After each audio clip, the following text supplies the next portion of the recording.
sudah mutlak sekali. Catatan yang lucu sih hanya bahwa Donald Trump tuh tetap aja tidak mau terima kalah.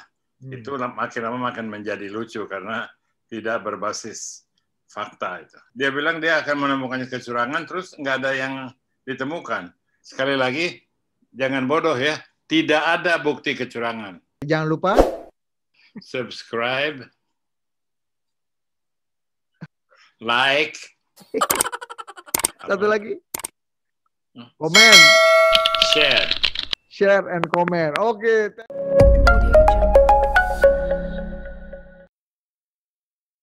Halo para pemirsa Perspektif Wimar edisi Amerika dimanapun Anda berada. Jumpa lagi bersama saya Budi Adiputro dan kita akan bincang-bincang mengenai update terkini politik Amerika dalam Perspektif Wimar edisi Amerika di Total Politik.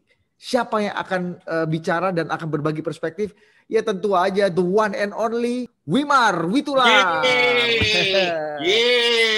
Weh, gimana weh? Akhirnya sudah ada sujud syukur. Joe Biden sudah sujud syukur. Weh, ke sujud syukur gak di rumah?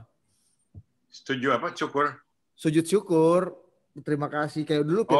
Kirain syukur. Soalnya saya mau panggil tukang syukur tadinya hari ini. Gimana weh? Melihat kemenangannya Biden nih? Ya sudah lama kan sejak tanggal 4 kan kita sudah lihat Biden menang. Dan terutama rakyat Amerika itu gembira sekali. Di setiap kota ada perayaan spontan. Kemudian kalau hari ini juga Arizona sudah resmi diakui oleh siapa sih? Oleh AP ya. Sudah mutlak sekali. Catatan yang lucu sih hanya bahwa Donald Trump tuh tetap aja tidak mau terima kalah. Itu makin lama makin menjadi lucu karena tidak berbasis fakta itu. Oke, itu jadi gugatan dan tidak maunya dia melakukan pidato konsesi itu tidak berbasis fakta ya, weh ya? Enggak. Bagaimana dengan temuan kecurangan-kecurangan, weh, katanya? Nggak ada yang ditemukan kecurangannya kan? Dia bilang dia akan menemukan kecurangan, terus nggak ada yang ditemukan. Bahkan tim wawancaranya satu persatu pada mengundurkan diri. Sekali lagi, jangan bodoh ya, tidak ada bukti kecurangan. Tidak ada bukti kecurangan, termasuk apakah ada bukti kenapa atau bukti kecurangan atau bukti kelalaian atau bukti ketidaksetiaan Mike Esper, Secretary of Defense, dipecat oleh Trump di saat-saat genting. Coba kita lihat artikelnya. Ini dia, Menhan S dipecat, Trump diminta maju capres 2024. Ini Secretary Esper dipecat nih weh, karena katanya tidak mau memobilisasi pasukan terkait dengan untuk meredam kerusuhan sipil di Amerika yang terjadi beberapa waktu lalu. Nah ini juga katanya dia memperlambat keinginan Trump untuk menarik pasukan Amerika secara cepat dari Afghanistan ketika kekerasan berlanjut di situ. Komentar Wimar gimana? Ya bagus sekali, Mike Esper itu menjalankan kewajiban konstitusionalnya dan menjalankan polisi yang tepat. Dia menolak permintaan-permintaan Trump yang tidak masuk akal. Jadi kalau dia dipecat itu, ya kalau masuk kriteria pahlawan sih, tentu bukan pahlawan. Pokoknya dia tuh berjasa besar. Dan juga banyak permintaan Trump lain yang tidak dilayani. Seperti merayakan hari besar nasional dengan pamer senjata, kan Trump maunya gitu. Jadi Trump mau memamerkan mainannya, Mike Esper nggak mau. Akhirnya Mike Esper yang mengundurkan diri kan. Nggak tahu apa dipecat atau mengundurkan diri. Yang kemudian disusul oleh Donald Trump memecat banyak orang lagi dari Departemen Pertahanan. Semuanya berhenti dengan hormat kalau menurut saya. Oke, jadi justru jadi Mark Esper dan banyak orang-orang di DOD itu kalau dipecat ataupun mengundurkan diri itu ini Pak W ya, herois lah ya. Heroik ya. Ya, dalam situasi ini iya gitu. Alasannya apa, siapa yang memecatnya. Padahal sebetulnya Mike Esper tidak perlu jadi hero, tapi dia sudah dari awal menolak untuk melakukan permintaan yang aneh-aneh. Oke. Seperti diminta memasukkan pasukan bersenjata ke kota-kota, kan dia sudah nolak dari awal. Oke. Apa yang membuat kira-kira Esper nggak mau ikut perintah Commander in Chief-nya? Karena Commander in Chief-nya melanggar konstitusi. Harusnya lebih banyak lagi yang tidak ikut gitu. Dan memang mulai dari Mattis sampai kepada perwira tentara lain, banyak yang tidak ikut Commander in Chief-nya, hanya tidak dinyatakan secara eksplisit. Oke, jadi diem-diem aja gitu ya, tapi tidak melakukan insubordinasi juga kan. Nah ini agak mirip sama kalau kita mundur ke 20 tahun lalu ketika WW ada di istana bertugas sebagai juru bicara presiden. Ini kan juga agak ada yang bilang ini mirip-mirip gitu. Ketika tentara atau polisi tidak mau ikut perintah Commander in Chief-nya gitu. Apa bedanya dengan dulu waktu zaman Presiden Gus Dur? Terlalu jauh mencari persamaannya, karena kebetulan saya tidak setuju tentara waktu itu. Jadi saya juga tidak bisa kasih komentar. Oke, kita masuk gitu ke topik kedua pada perspektif Himar edisi Amerika kali ini. Apa itu topik kedua yang akan kita bahas? Oke, Trump disebut berupaya persulit transisi pemerintahan Biden. Nah nih, ini pemerintahan transisi ini katanya dipersulit oleh Presiden Trump. Apakah memang karena memang Trump-nya yang mempersulit atau memang ini sebenarnya secara konstitusional karena memang ini masih ada dispute, masih akan ada sengketa pemilu, memang sebenarnya ya transisi jangan jalan dulu gitu Komentar Wewe. Memang belum jalan dulu kan tanggal 20 Januari berjalan. Sekarang sih hanya siap-siap tim untuk COVID, tim untuk staff, belum ada pengalihan, belum ada pengalihan aset. Belum ada orang Biden masuk ke gedung pemerintah. Jadi kalau dibaca media Indonesia yang senang cari ribut, seakan-akan ini Biden yang bikin ulah. Padahal ini semuanya adalah Trump. Oke, bukan maksudku Trump ini kan tim transisi jelas saja nanti mereka tugasnya di Januari setelah pelantikan, tapi kan mereka tim transisi ini kan biasanya diberikan akses kepada aset-aset federal government, kepada data untuk mencoba nanti menyelami atau melihat apa yang akan dilakukan Biden di tahun depan. Tapi sekarang tim transisinya dipersulit katanya. Nggak boleh mengakses. Itu adalah kesalahan dari pihak Trump. Hanya pihak Biden tidak mau mempersoalkan. Kasihan katanya, karena itu pihak Trump hanya meronta-ronta saja. Wajar nggak, Wajar nggak kalau memang ini misalnya masih dalam waktu sengketa pemilu? Kan pemilunya toh masih sengketa, nanti akan dibawa ke Supreme Court segala macam. Jadi mungkin tidak bisa dibawa ke Supreme Court begitu aja, Dit. Harus berhasil dulu di court yang lebih rendah, dan tidak ada yang berhasil sampai sekarang. Jangan dipersamakan dengan kasus Florida. Dan jangan bawa-bawa Supreme Court. Tidak ada urusan ke Supreme Court. Nah, itu hanya orang-orang yang senang bikin ribut, atau dukung Habib Rizik, atau mau dukung Trump, yang mengada-ada seakan-akan ada masalah. Ini tahapannya gimana sih kalau ditemukan misalnya tadi kan Trump bilang ada potensi kecurangan, dugaan kecurangan dan lain-lain. Apakah langsung akan dibawa ke Supreme Court nanti Nine Solomon? Tidak, ada beberapa tingkat. Nah, bisa dijelasin nggak, Bisa dijelasin gimana? Jangan minta saya kuliah hukum, saya nggak hafal. Tapi pada hakikatnya setiap court itu ada pengadilannya yang lebih tinggi. Paling tinggi itu Supreme Court.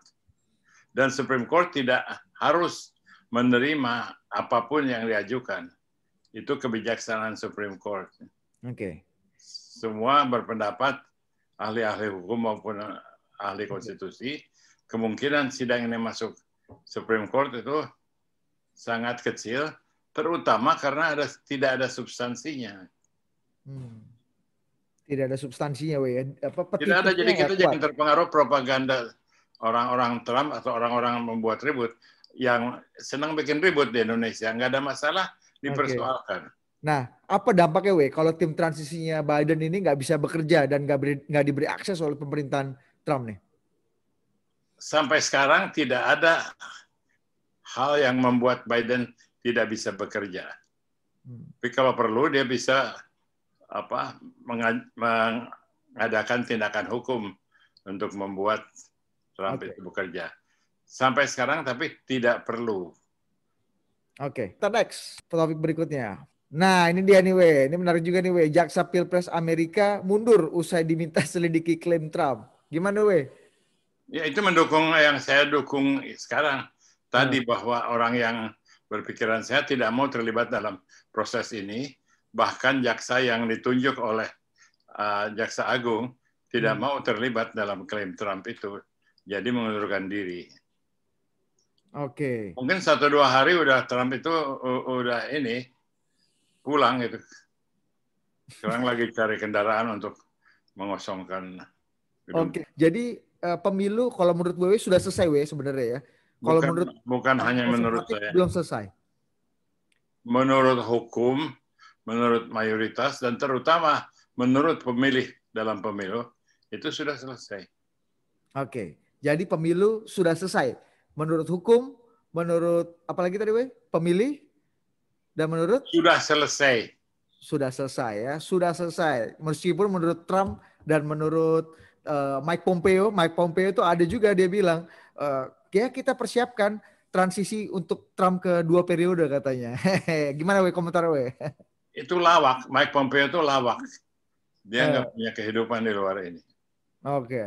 Oke, kita akan break dulu. Kita akan masuk ke segmen 2 perspektif Wimar edisi Amerika. Kita akan gali sisi lain yang menarik tadi. Ini ketika kemarin kita bicara Florida, kita bicara Hispanik, kayaknya menarik. Ada fakta yang nanti WW harus komentari. Kita akan break, tetap di perspektif Wimar edisi Amerika.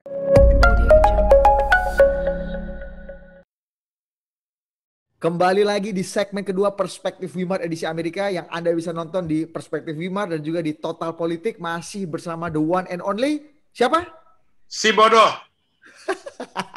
Gue yang bodoh, butuh pencerahan dari Wimar Witular yang pintar untuk orang-orang bodoh. Yang bodoh karena hanya menilai pertanyaannya, bukan menjawab pertanyaan. Oke, itu. Yang menilai kualitas pertanyaan. Nah, nggak apa-apa. Kualitas itu ada 2, kualitas jawaban dan kualitas pertanyaan. Nah, ini kualitas pertanyaan Anda boleh nilai dan juga nanti pemirsa akan menilai kualitas jawabannya Wimar. Nah, tapi sayangnya kita nggak bisa dengar nih apa kata pemirsa. Tapi ini menarik. Coba kita munculkan dulu. Ini di segmen kedua kita akan bicara mengenai yang lebih kuat ya. Masyarakat Amerika Latin Amerika tetap dukung Trump. Ini saya baca sedikit dari VOA Indonesia. Menurut jajak pendapat yang keluar di TPS, jumlah suara Hispanik secara nasional untuk Presiden Trump naik dari 28% pada 2016 menjadi 32% pada tahun ini. Ini membantah asumsi Partai Demokrat bahwa mayoritas Hispanik akan menentang Trump karena retorika dan kebijakan anti-imigrannya yang keras. Menarik karena di sini dijelaskan bahwa Trump, orang-orang Hispanik itu Katolik dan Kristen konservatif yang mungkin dekat dengan retorika-retorika Republikan yang konservatif gitu, Komentarnya gimana? Itu betul saja karena kalau penilaian kemana condongnya suatu kelompok seperti kelompok Hispanik itu adalah masalah survei, masalah analisa, bukan masalah eksak. Kalau suaranya memang terbagi karena masyarakat Latina itu terbagi. Yang di San Diego misalnya itu sebagian besar pengaruh Meksiko. Yang di Meksiko itu sebagian besar pengaruh Kuba gitu. Yang di Arizona dan Texas itu campur. Jadi kalau mau diketahui sebetulnya kemana condongnya pihak Latin itu masih harus diselidiki. Tapi dibandingkan dengan 77 juta suara pilpres secara keseluruhan, bagaimanapun tidak akan besar itu pengaruhnya. Ini menarik, Apakah kalau selama sejarah Amerika belakangan gitu ya, misalnya atau dari era ke era gitu ya, kelompok Amerika Latin ini lebih condong kemana, Ke Republikan kah dan ke Demokrat kah? Lebih kultur politiknya dan aspirasi politiknya lebih dekat kemana dan kenapa itu, Kalau bisa jelasin. Kalau yang di California itu dekat ke Meksiko karena mereka kesannya mencari pekerjaan dan tetap cinta tanah air Meksiko. Tidak ada ideologi. Kalau di Florida itu yang kabur dari Kuba itu anti komunis. Jadi mereka itu mendukung pihak yang anti komunis yang menurut persepsi mereka itu adalah kaum Republik, ya, lebih kuat dari kaum Demokrat. Kalau di South Carolina, North Carolina itu udah baur. Itu sudah merupakan kelompok baru gitu, kelompok minoritas baru seperti kulit hitam. Jadi tidak ada satu perwakilan untuk semua orang Hispanik. Oke, isu-isu apa dari masa ke masa mungkin atau mungkin yang paling dekat di dua pemilu terakhir lah yang memang menjadi concern dari masyarakat Hispanik. Dan apakah masyarakat Hispanik juga sebenarnya punya concern yang sama? Kalau kita bicara minority gitu di Amerika kan ada Afro Amerika misalnya atau mungkin ada Hispanik dan tentu saja Asia gitu ya. Apakah mereka sama kebanyakan kelompok-kelompok minoritas ini? Tidak, yang berasal dari Kuba itu yang paling baru, yang kabur secara fisik dari Kuba, itu ideologinya kuat dan anti komunis. Kalau yang di tempat lain itu sudah lupa pada komunisme dan mencari kesejahteraan. Orang bekerja di California misalnya untuk membantu di cocok tanam di rumah tangga, di pertanian, itu sebagian besar motifnya ekonomi, jadi pekerjaan dan gaji dan tidak lagi ada motif politik. Jadi yang rumit sekarang itu terutama di Florida, karena banyak yang pelarian dari Kuba dan belum stabil penduduknya. Oke. Nah, isu-isu yang diperjuangkan atau yang diinginkan itu dengan minoritas lain gitu misalnya seperti Afro Amerika gitu dan Asia itu sama apa enggak Kira-kira sama tapi beda dalam tekanannya. Pada hakikatnya kalau mau digolongkan, permintaan yang paling besar adalah untuk mendapat identitas dalam kelompok asalnya. Kemudian dalam mendapatkan asuransi misalnya, berarti kesejahteraan, kepastian ekonomi. Ya kayak begitu-gitu. Isu-isu seperti aborsi atau pernikahan sesama jenis misalnya yang ini juga jadi debate perdebatan cukup antara pro-choice dan pro-life misalnya gitu ya. Itu tidak terlalu menonjol di kelompok Hispanik ya. Itu lebih banyak di kelompok kulit putih dan kulit hitam. Yang sudah lama tinggal di Amerika. Jadi meskipun Trump itu sejak awal, gimana komentar melihat gini, Trump sejak awal ditentang kebijakannya itu keras sekali dengan imigran Latino gitu ya, membangun tembok lah, memisahkan ibu dan anaknya di perbatasan dan segala macam. Tapi kok kayaknya berbanding terbalik dengan ini analisa di Florida, at least misalnya, seperti kata Wewe, di Florida ini katanya ini jadi salah satu kunci kemenangan Trump di Florida. Di Florida juga kemenangan Trump kan tidak mutlak, itu bagi-bagi dengan kelompok Demokrat. Jadi tidak bisa dikatakan ada isu yang menentukan. Oke. Oh jadi di Florida itu nggak winner takes all ya? Winner takes all, tapi tidak, hasilnya tidak. Yang disebut winner takes all itu yaitu kalau di Electoral College hasilnya condong ke salah satu arah, akhirnya dihitung kemenangan dari satu kelompok. Tapi bukan winner takes all kalau memang hasil pemilihannya terbagi. Oke, kalau hasil pemilihannya terbagi gitu ya. Dan kemarin tuh hasil pemilihannya terbagi, termasuk untuk di level Kongres ya. Oke, kita akan break dulu. Wewe sudah menjelaskan tadi bagaimana sih sebenarnya aspirasi politiknya kelompok Hispanik, masyarakat Hispanik di Amerika dan kecenderungannya terhadap pilihan politik. Nah, di segmen ketiga kita akan jawab pertanyaan dari teman-teman Mas Topo atau masyarakat total politik. Nah, seperti apa? Siapa yang nanya? Kita akan break dulu. Tetap di Perspektif Wimar edisi Amerika.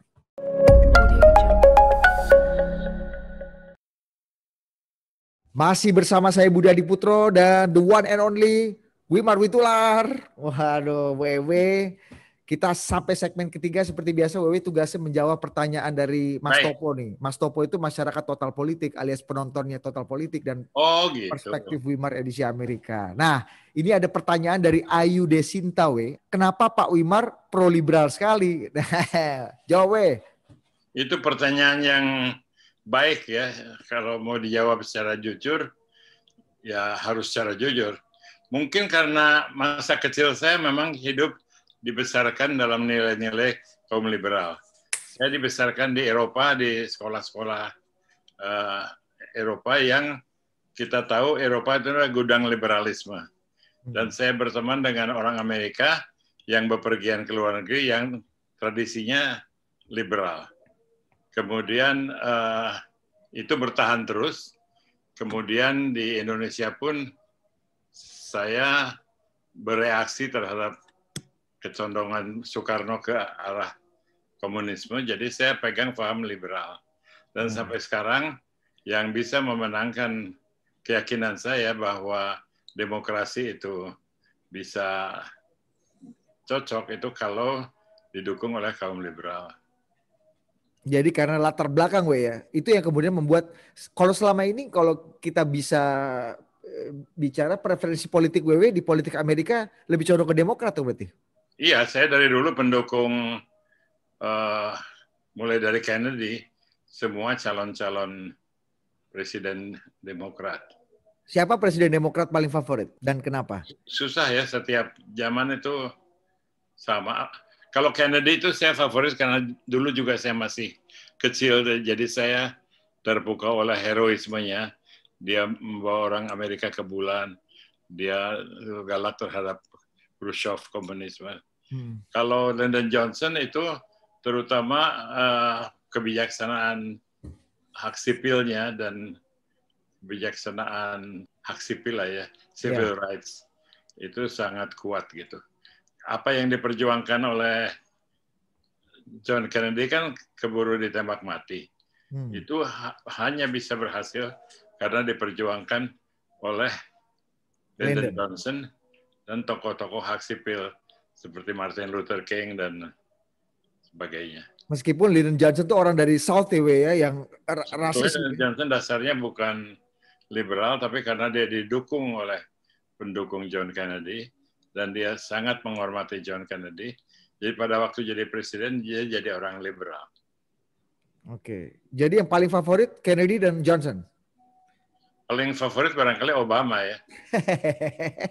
Obama ya. Kenapa Ya dia artikulat sekali. Filsafat liberalismenya itu diartikulasikan dengan sangat jelas di dalam bukunya, dalam pidatonya.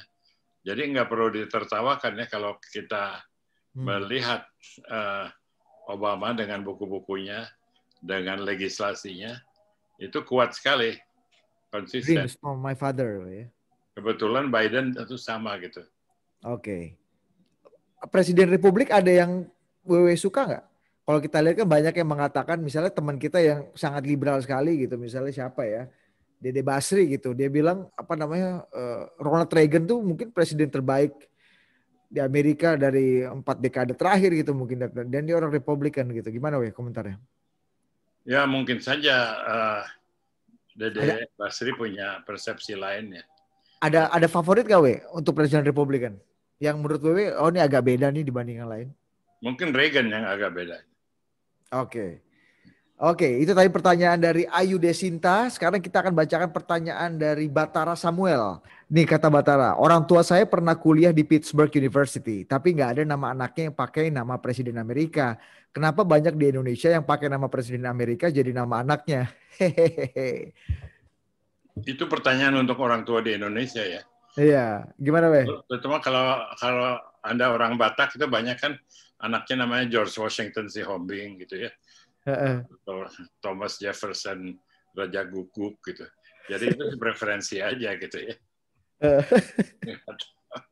Kenapa tuh bisa gitu? Sementara di Amerika nggak ada nama anaknya Kennedy atau siapa gitu. Di sini banyak bener. Ada juga nama John Kennedy apa gitu kan?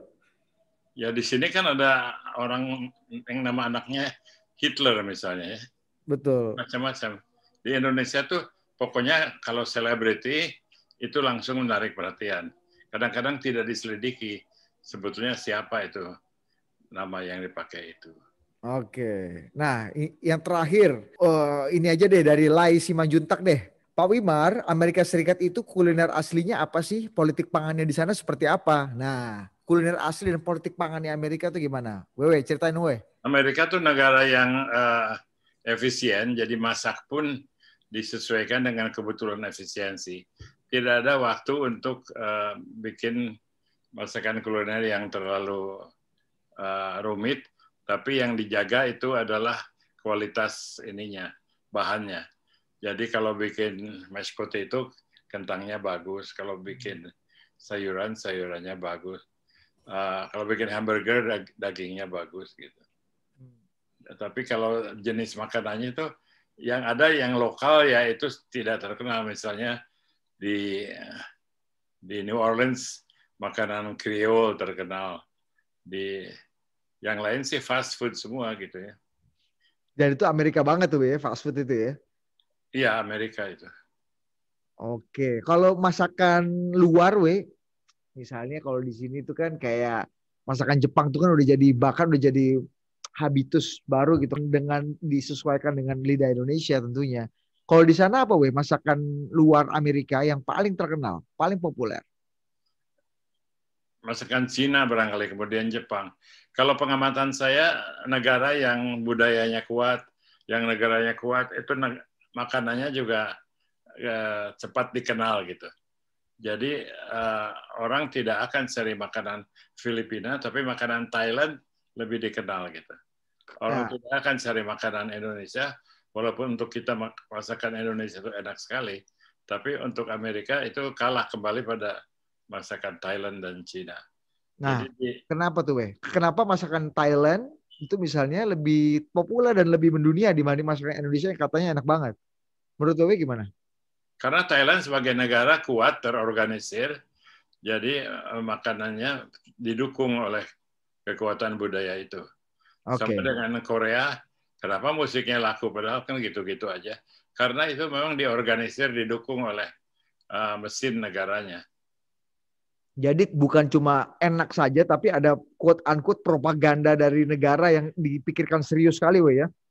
Ya, walaupun makanan itu bisa istilahnya barangkali bukan propaganda, ada promosi ya. Iya, tapi untuk dikatakan itu kuat sekali juga enggak. Orang tahu sih bahwa suatu kuliner itu, suatu aliran kuliner itu kuat karena didukung dan atau karena memang enak. Kalau makanan enak di seluruh dunia juga enak semua. Kalau dibilang Perancis dan Cina itu enak, itu karena negaranya itu kuat. Oke. Negara kuat, maka makanannya juga kuat dan bisa mendunia. Itu perspektifnya Wimar pada hari ini. Terima kasih Wimar Witular yang sudah berbagi perspektif. Dan Didit. Mas Topo, ini penontonnya namanya Mas Topo. Mas Topo. Masyarakat Total Politik. Jadi pesan untuk Mas Topo apa terakhir? Mas Topo, terima kasih atas kesempatan tampil dalam lingkungan Anda. Sangat menyenangkan ini. Oke, thank you Wewe atas bincang-bincangnya. Sampai jumpa di Perspektif Wimar edisi Amerika minggu depan. See you later, alligator.